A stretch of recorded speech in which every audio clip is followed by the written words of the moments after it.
Right, 13 years of war in Syria have killed more than 350,000 people, displaced millions and torn the country apart. Let's take a look at some of the key turning points in the conflict. It all began with peaceful protests in Damascus and Daraa. The Assad government's violent response led to an armed uprising. The conflict intensified with the Battle of Aleppo. Opposition forces captured large parts of the city. The Syrian army recaptured it just 4 years later. Well, in 2013, a chemical weapons attack in eastern Ghouta killed hundreds of civilians. It prompted international condemnation and led to Syria agreeing to destroy its chemical weapons stockpile. Well, ISIL declared a caliphate across Syria and Iraq after capturing large swathes of the country. Raqqa became their de facto capital in Syria. Their reign lasted until 2019. Well, Russia then began direct military intervention in support of Assad. Russian airstrikes helped turn the tide in favor of Assad's government forces. The United States then got involved, launching missile strikes against government targets in response to a chemical weapons attack in Khan Sheikhoun. The conflict has largely become a frozen one over the past 4 years, until armed groups launched an operation last week from Idlib. Let's bring in Joshua Landis. He's the director of the Center for Middle East Studies at the University of Oklahoma. He joins us from Oklahoma City. Joshua, I know you've been waiting patiently as we've been talking to our guests and reporters from Syria. All right, so let's just wrap things up in terms of your perspective. Opposition fighters are now in Damascus. Reports even that President Bashar al-Assad himself has fled the country. The situation still remains fluid. A lot of it's still unclear. Whatever the case, though, the rebel offensive, extremely rapid. How did it happen so quickly? Well, the Syrian army really just melted. There was no money in Damascus to pay troops. People were exhausted. There had not been a peace dividend. Nobody could rebuild their lives. Life looked very grim under this regime going out into the future. We have to remember that there were very heavy sanctions on the regime. America has most of Syria's oil and gas, which it uses to pay the Kurds in the northeast to police the northeast. And so the regime really had no money. And then, of course, Israel's extraordinary attack, which pummeled Hezbollah, pinned back Iran, and has really degraded the Syrian army over the last year, with about 3 strikes every week on the Syrian army, taking out military factories and Iranian militias and Iranian officers. So this is a very weakened regime with no allies, and the army melted away. And that is the real, story, the extraordinary story here of very little opposition to a rebel group which has rebuilt itself and shown extraordinary ability to adjust and make adjustments and change itself in order to rally the country behind it. And Joshua, what about the Syrian president? I mean, there were no real options open to him than to flee the country. What sort of calculations was he making then? Well, that's something we don't know. And I think many of his loyalists are wondering where he's been, because he's been AWOL. He was in Russia, he came back for a day or two, but now he seems to have fled the country again and made the determination that it's not worth fighting for. And now the question is, how peaceful can this transition be? Because I think everybody is fearful that there'll be something like Baghdad after the United States destroyed the Iraqi government, and we saw all the ministries pillaged and then burnt. People stole even the copper wiring out of the buildings and all the fixtures, the chairs, you name it. And that could happen in Damascus. It's happened in many places before, not only, New York City in the 70s when the lights went out. It could happen in places in Syria. And I think that the new government, the new leaders of Syria, Julani in particular, are fearful that this kind of sloppy transition could take place, and it will be very hard to rebuild the country. And he's going to have to turn around and ask the United States to lift sanctions, give back the oil and gas, and turn to Europe as well and say, you have to lift sanctions because we need to rebuild. And the longer his government stays without any money or the ability to rebuild and with sanctions on it, he will become very unpopular himself, unless he can swing into action and bring some money to play because Syrians are down.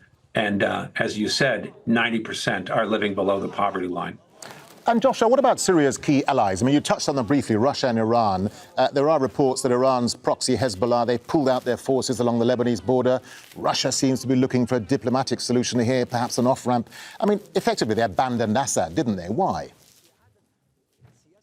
Well, I think, as the Russians said, we cannot fight for Syria if the Syrian army is not willing to fight. I think that both of them are going to be licking their wounds. They did not want to abandon Assad. I think they felt, in many ways, abandoned by him themselves because he wasn't fighting. He didn't rally his troops. He couldn't speak to his people. He had a tin ear, and he didn't make any adjustments. The Russians kept on begging him to speak to the Turks and speak to Erdogan and meet with them. He refused, said not until Turkey withdraws all of Syrian troops. He should have talked to the Kurds. The Kurds made a number of advances to him, trying to come up with a deal for some sort of autonomy. He refused it.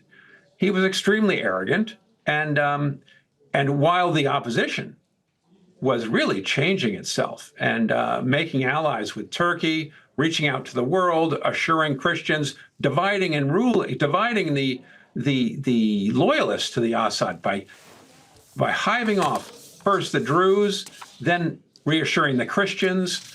He's taken over the Ismaili towns and shown that they're safe. And that's been very deftly done on his part, whereas Assad has done almost nothing to build new allies. Joshua, you're there in Oklahoma City. So what about the U.S. position here? And as we near the transition of power in Washington next month, I mean, Donald Trump has already said, look, the U.S. should not be involved in the Syrian conflict. Yes, he has. Now, does that include giving back the oil to Julani, or is he going to keep it for the Kurds? Is he going to keep some position? And I'm sure his new administration is going to be very torn about this.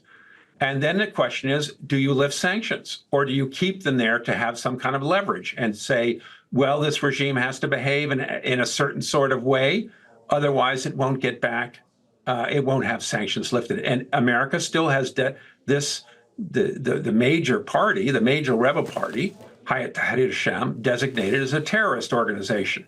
They have $10 million on the head of what will become the new leader of Syria, al-Julani. So America has to, and Europe, both have to sit down and decide, is this a clean slate? Do we lift all these sanctions, give back the oil, which means abandoning the Kurds as well? Or do we withhold all these and see if they're behave themselves? Yeah, and that's a whole new dynamic, Joshua. I mean, look, let's remind our viewers, though, because it's always easy in any kind of asymmetric conflict for opposition forces to fight and liberate areas, as we've seen in Syria. But the opposition, of course, will need to unite to rebuild Syria once the fighting stops. How much of a challenge is that going to be? It's going to be a big challenge. And the rebels have not yet penetrated into the coastal regions where all the Alawites live and are in extreme anxiety and fear. They believe, and many do believe, that there's going to be a lot of revenge against them, and that it's not going to be an orderly change of power. And we saw this, when the Americans and the Free French moved back into France, the numbers are like 30 to 40,000 French people were killed, and vigilante collaborators were killed. We're going to see what kind of justice is meted out, and that will be a real test for al-Julani and his rebels to see whether he can control that process.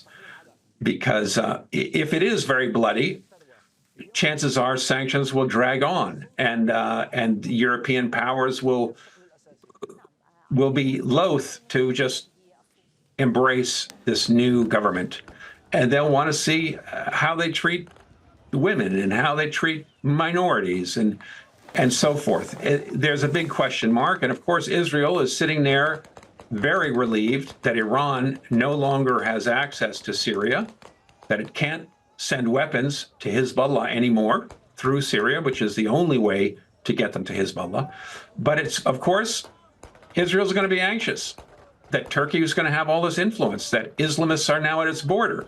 So already the fears will begin to mount amongst Israel, and Israel has a great deal of influence in the United States, in the Congress, and of course, with the president, the incoming President Trump, as well as it did with Biden. So all of those are going to be new pressures on this regime, which is trying to rebuild and consolidate. Joshua, just a final thought to you. It's a broader geopolitical thing. All right, so Damascus has fallen. It's the end of the Assad regime. How does this all change? And you touched on it briefly there. How does it change the balance of power regionally? And how much of a major blow is this to Iran and its influence across the region? Oh, it's a major blow.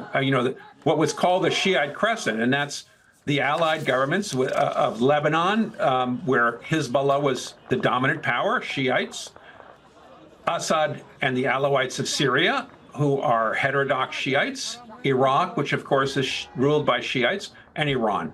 And those four countries in alliance could put pressure on Israel with the access of resistance. And of course, this upset Sunni powers throughout the Middle East, both in the Gulf countries and in Turkey, who supported the rebels and tried to overthrow the Assad regime and to cut this Shiite crescent in half. Now they have accomplished that task. But of course, Erdogan and Turkey are going to be the real winners here. And Erdogan is going to be the new arbitrator in a Syria that will be very dependent on Turkey, as it is for all of its arms and everything else. So that's going to, of course, make Saudi Arabia and the Gulf Arabs worried. There will be a new dynamic here. Lebanon will become in play because as Hezbollah's power crumbles, the new government in Damascus and the Turks will look to help this Sunni Lebanese really consolidate their power and build up a new Lebanese army that's dominated by the Sunni Lebanese. So there's going to be a lot of changes as the dust settles here, because Damascus, for the last 55 years, has been ruled by Alawites who have been allied with Iran. Now it's going to be once again in the hands of Sunni Arabs, and it's going to be allied with Turkey, and the Sunni governments in both the Gulf and in Turkey are going to be vying for influence in Damascus. Joshua Landis, always good to get your thoughts and your analysis on these big developing stories. Joshua, great to talk to you. Thank you very much indeed. Pleasure. Make sure to subscribe to our channel to get the latest news from Al Jazeera.